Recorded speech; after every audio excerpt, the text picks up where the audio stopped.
The NHL today is faster and safer, but it was not always that way. There was a time when hockey was about survival, when every hit sent a message and fear was part of the game. Back then, every team had one player whose job was to protect, intimidate, and set the tone. Most of those players are gone now, but one name still stands above the rest: Bob Probert. He wasn't just an enforcer.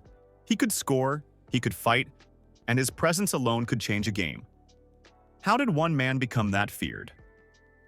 This is the story of the last true enforcer, Bob Probert. If you enjoy real hockey stories like the video, subscribe to Pucknuts and let's get started. The NHL before it changed. Look at these two big boys, let them go. Down goes Ewan. Wow. My goodness. Now Probert. The NHL has changed over time. It is faster now, cleaner, and much less violent. The brutal league of the past is mostly gone, and the role of the true enforcer, a player whose job was fear and protection, has almost disappeared. But there was a time when that role truly mattered, and during that era, no one represented it better than Bob Probert. Standing 6 feet 3 inches tall and weighing over 230 pounds, Probert was not just a fighter. He was afraid of skates. His name alone could change the mood inside an arena. Benches grew quiet, and players stayed alert. What made him special was his balance. He could score goals, make smart plays, and when the game needed a message, he could take on the toughest opponent on the ice, sometimes all in the same night. This is the story of how Bob Probert became the most feared forward in NHL history. Windsor, Ontario, where hockey is life.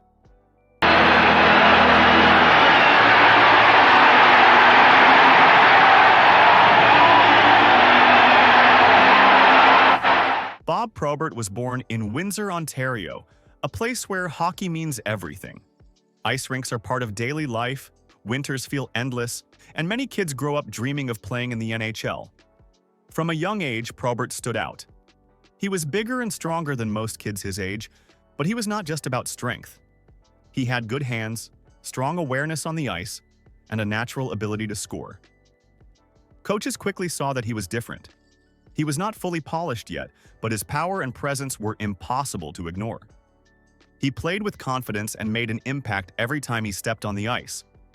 It became clear early on that he was headed for something bigger, and that path led him to the Ontario Hockey League, where he joined the Brantford Alexanders. The fight that changed everything. In minutes, Baumgartner threw a right, and then Probert comes back. Baumgartner another right and a left. Now Probert. During his junior hockey years, Bob Probert did not plan to become a feared enforcer. In his autobiography, Tough Guy, he explained that it started almost by accident. In one fight, he landed a punch that knocked out his opponent. It was not something he trained for or expected, but it worked, and people noticed. From that moment on, his reputation began to grow. Probert realized that fighting could serve a purpose. It could protect him. It could protect his teammates, and it could give him more room on the ice to use his skill. So he chose to improve that part of his game, not in a wild or careless way, but with intention. What made Probert different from many enforcers of that time was that he could actually play hockey. He could score goals, make clean passes, and understand where to be on the ice. That combination of skill and toughness made him far more dangerous than a typical tough guy. Talent on the ice, trouble off it. Well, on the serious side, probably a Stanley Cup. How about on the play side? Oh, my 2 front teeth. As Bob Probert's reputation on the ice continued to grow, problems were quietly forming away from the rink. Years later, he admitted that he started drinking alcohol at just 14 years old. By the time he was 17, it had already become a serious issue. At the time, most people did not see it, but those struggles followed him as his career moved forward and later shaped much of his life. Still, on the ice, Probert kept excelling. With Brantford, he scored 101 points in 116 games, proving he was much more than just a fighter. Drafted by Detroit, a perfect match. In 1983, Bob Probert was drafted by the Detroit Red Wings in the 3rd round of the NHL entry draft. Detroit was rebuilding and needed players with toughness, heart, and the willingness to protect young stars like Steve Yzerman. Probert was the perfect fit. After 2 more years in junior hockey, he joined the Red Wings in 1985, entering the NHL, pain, penalties, and purpose. Steve Yzerman. Yzerman gets the Lightning spread out. Here's a chance for Probert. A backhander. He scores. In his rookie NHL season, Bob Probert played only 44 games but left a big mark. He racked up 186 penalty minutes, quickly proving he was one of the league's toughest players. Yet he was more than just a fighter. He contributed to the play and showed skill. Over the years, both his penalty minutes and confidence continued to grow. The historic 1987-88 season. The 1987-88 season solidified Bob Probert's place in NHL history. He recorded 398 penalty minutes, still the 6th highest total ever in a single season.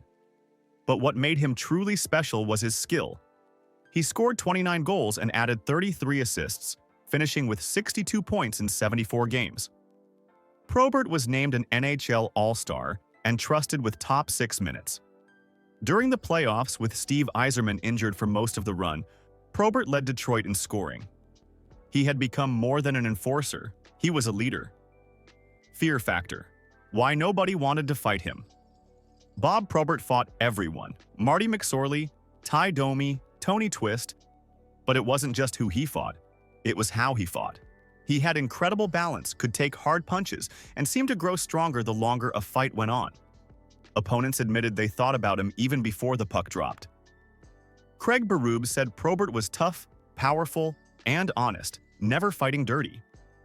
Craig Cox called him the toughest fighter he ever faced and praised him for showing that a player could be both feared and truly skilled. When success met addiction. In March 1989, Bob Probert's life took a major turn. While crossing the Detroit-Windsor border, U.S. Customs agents searched him and found 14 grams of cocaine. He was convicted and sentenced to 3 months in prison, followed by 3 months in a halfway house, putting his NHL career on pause. The arrest revealed struggles he had hidden for years with drugs and alcohol. In his autobiography, Probert explained that his cocaine use began after winning an AHL championship, and addiction quickly became a serious problem that would follow him for years. Redemption and return to Detroit. After serving his sentence and suspension, Bob Probert returned to the Red Wings in March 1990. He was named an alternate captain, showing the team still had faith in him. On the ice, he delivered, averaging around 40 points per season between 1990 and 1993, while remaining one of the most feared players in the league.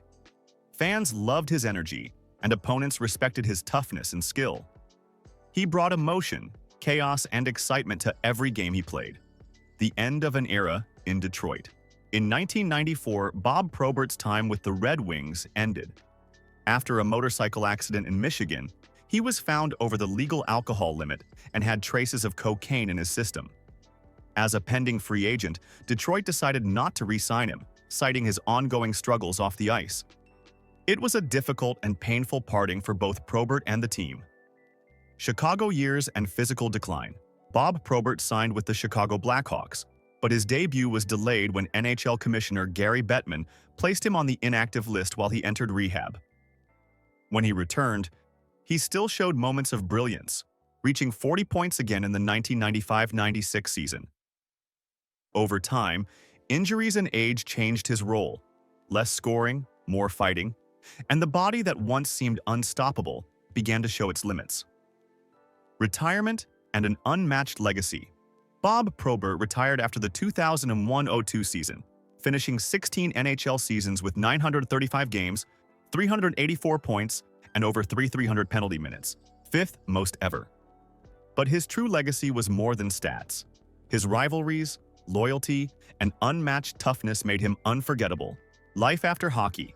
After retirement, Bob Probert stayed connected to hockey, taking part in charity games, youth events, and Red Wings ceremonies like Steve Yzerman's jersey retirement. Despite this, his personal struggles continued, leading to more legal problems in the years that followed. A shocking goodbye. In July 2010, during a heat wave, Bob Probert suffered a heart attack and died at 45. The hockey world was shocked. Steve Yzerman called him a warrior with a gentle soul, and fans mourned a larger-than-life figure, the last true heavyweight. Bob Probert was far from perfect. His life had many highs and lows, struggles and triumphs. But on the ice, he was truly one of a kind. He could fight, he could score, and he could change the momentum of a game with a single shift. Today, the NHL no longer has players like him. That is why his legend continues to grow. Bob Probert remains the gold standard for enforcers, the last true heavyweight, and one of hockey's most unforgettable characters. Bob Probert's life was never simple. It was full of strength and struggle, great highs and painful lows. But when he stepped onto the ice, there was never any confusion about who he was. He was fearless. He was loyal to his teammates. And he played the game the only way he knew how, full speed, with no backing down. In today's NHL, the role he mastered no longer exists. The game has changed, and so have the rules. But do legends really disappear just because the game moves on? Or do they live forever in old clips, old stories, and the memories of players who once faced them? Bob Probert was not just part of hockey history. He is hockey history. And as long as fans talk about toughness, heart, and the true cost of the game, his name will never be forgotten. If you enjoyed this story, make sure to like the video, subscribe to Pucknuts, and we'll see you in the next one.